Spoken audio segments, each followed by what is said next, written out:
Hi everyone, here I've got MEIZU 16th and let me show you how to block a specific number. So first of all, let's open the dialer.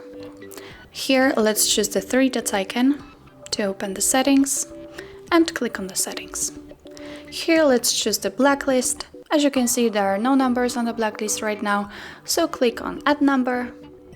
And we've got three options to choose from. You can add a number from contacts, from call logs, or enter a number. So let me pick enter a number.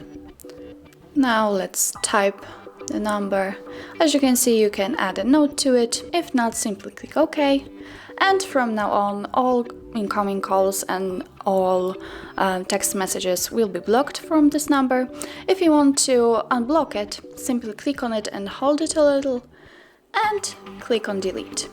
Delete one blacklisted number, click on it, and that's all. It has been removed, and now you will receive incoming calls and text messages.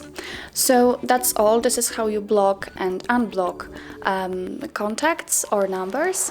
And if you find this video was helpful, please hit the subscribe button and leave the thumbs up.